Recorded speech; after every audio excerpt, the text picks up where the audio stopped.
In Ghana, we really don't know what we have. We don't appreciate the beauty of Ghana. I came to visit the Big Blue Resort and it is amazing. Even though I had the best time in Lagos, I'm so happy to be back in Accra, my home, the city that is so close to my heart. So, Akwaba, welcome to Ghana. My story for today is about the magic that is this place, and I always feel home here. There may be I found a place in Ghana that is named after my country. I'm in the heart of Accra near a place called Burma Camp, which isn't just any ordinary place. It's the headquarters of the Ghanaian military. I was at a bus station in Accra when I met a military officer who explained why it was named this way. Na Ghana be this so, them no get another one. Na Ghana be this so, yes so. There is no other country that is like Ghana. In fact, you could literally see the joy on the faces of those white people whenever they come down here to Ghana. In fact, you could hear from this particular white lady. She said whenever she is in Ghana, she is at peace. But let's watch the full videos. Come with me. As you're watching, don't forget to like, share, and subscribe. in Ghana, we really don't know what we have. We don't appreciate the beauty of Ghana. I came to visit the Big Blue Resort and it is amazing. The beach is so beautiful. We always talk about traveling outside, but we don't know what we have here. Even though I had the best time in Lagos, I'm so happy to be back in Accra, my home, the city that is so close to my heart. So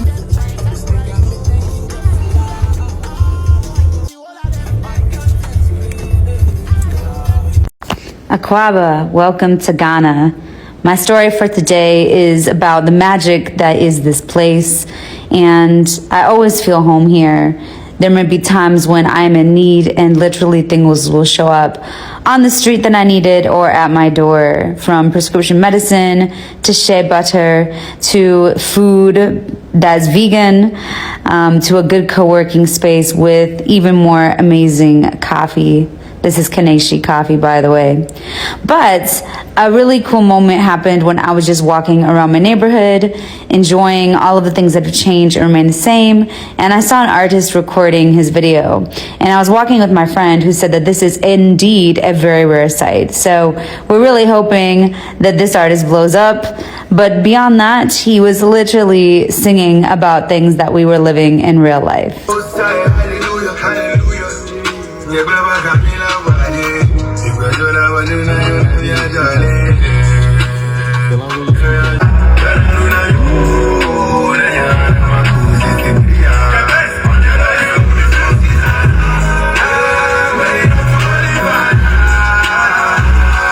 When it comes to Ghana and you don't put your feet in Jamestown, you are not in Ghana. You're not in Ghana. Well, Jamestown is either known for their history, fishing, or boxing. They've made a lot of name for themselves when it comes to all these fields, and that's really inspiring. My name is Nyakwe, born and raised in Jamestown. So when it comes to Jamestown, it was Portuguese and the Swedish in Cape Coast. That was 1471. Great. And Danish and Dutch and British were here into 15th, into 16th centuries. Wonderful. But it was British that really stayed for a long period of time here. That is why Jamestown is the oldest part of Accra. The history really starts from Jamestown British. I respect my job very much. It gives me a big opportunity to meet different people. The lighthouse built in 1833 by the British. The purpose of building the lighthouse is direct the ships. As soon as the ships sees the light, it tells them they are closer to Jamestown. Wonderful. That is why the lighthouse is here. You can't talk about slavery or the struggles of Kwame Nkrumah without talking about Jamestown. And we have the white body Nova, which originally built by the British, 1633 as well. Used as a slavery activities. After they stopped the slavery, it became prison. So the first Prime Minister of Ghana, Osajifo Dr. Kwame Nkrumah, was being jailed there in 1950. And then he came out in 1951. And then in 1957, we overthrown the British away. So if we had to go inside, slave marketing place, gate of no return, female prison and the male prison all inside there. And then the prison was just abandoned on 2007.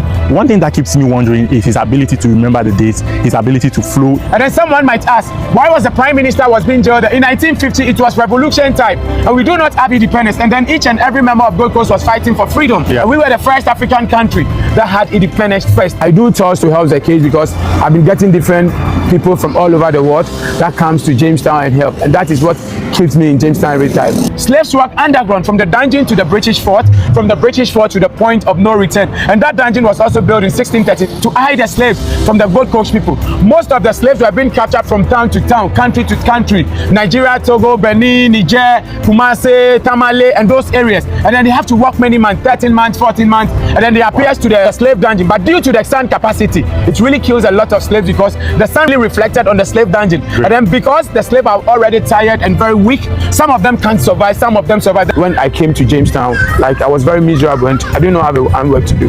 So my mom used to share some knowledge to some people, which my mom used to be a tour lady. So I learned from my mom and I started picking some points from my mom, and then I became a tour guide in Jamestown. It's beautiful to see people with less resources thriving in their own way, in their own space, building something for themselves and making name for their own. You know, in Jamestown, the main food in Jamestown is fishing and boxing. Yeah. And these are the two ways of getting food on your table every time. A lot of boxers start from early stages. Due to boxing, I run a charity foundation called Keep Off the Street Foundation. Great. So most of my school kids are into boxing as well. Trying to give back to society is something that not a lot of us are used to. Your education is success to every child, and I'm thinking we all need to help these kids in Jamestown so that they get a bright future. Jamestown is a peaceful town. When it comes to Ghana and you don't put your feet in Jamestown, you are not in Ghana. You're not in Ghana. So please. Great. My name is Eugene Tavan and this is VOB. I'll see you on the next one. I found a place in Ghana that is named after my country. I'm in the heart of Accra near a place called Burma Camp, which isn't just any ordinary place. It's the headquarters of the Ghanaian military. I was at a bus station in Accra when I met a military officer who explained why it was named this way. You see, during the Second World War, Ghana was a British colony known as the Gold Coast. Thousands of soldiers from here were recruited by the British and sent miles away to fight against the Japanese in Burma, now known as Myanmar. They were part of the West African Frontier Force who fought in brutal weather, dense jungles, and harsh conditions. Despite all that, the Gold Coast troops earned a powerful reputation for resilience and courage. Sadly, many never made it back home too. After the war, while Ghana was still under British rule, a major military base was built right here in Accra. And it was named Burma Camp to honor the sacrifices and courage of all those soldiers. As someone from Myanmar, I never expected to see a place in Africa named after my country. But history reminds us that the world is more connected than we think, and in ways we never imagined. And we're doing it today. I've got Nigerian Fanta, I've got Ghanaian Fanta, and we're gonna try them, see what they taste like, and see if they're different. Also, to compare these two, I've got a German one. And of course, I'm gonna drink them out of my Feifel Goes West glasses. Starting with the Nigerian one, I'm so excited. It was really hard to find this in Amsterdam. Right, cheers. Whoa, oh my gosh. Oh, okay. It's very, very, very sweet, first of all. It tastes like these vitamins that I used to eat when I was a little kid. These like Flintstone shaped vitamins. Okay, now I'm gonna try the Ghanaian one. Cheers.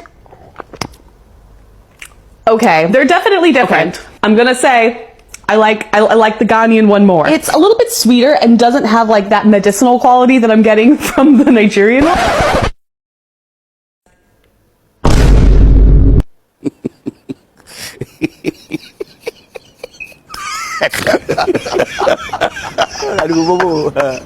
Listen, I mean, for once, as much as I want to drag these people on this particular matter, I feel like for once I disagree with this particular content because I don't know if it is now that the taste have changed, but I've actually tried the Nigerian Fanta before. I've tried the Fanta before, and I mean, back then it tasted a little better than the Ghanaian one.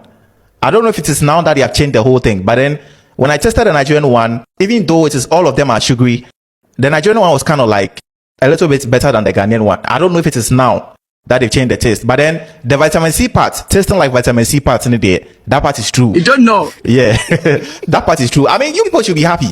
You people should be happy. You are paying for like a sugary drink, but you are getting vitamin C. And you should be happy. That's why you people, you are looking strong and healthy, you know. Original is original. There is no how you do it. You cannot fake it. When you see a country that is doing so well, you would know. The American lady that said whenever she went to Lagos, but since she came down to Accra, she had peace of mind, you know. She was in Lagos, but she was craving to go back to Accra. Have you seen that kind of thing? You went to a particular country to enjoy yourself, but you are thinking of another country, Charlie. It hurts. It hurts. Let me know what you think in the comment section. If you're a foreigner, have you felt this way? Have you? Let me know your thoughts. Don't forget to like and share.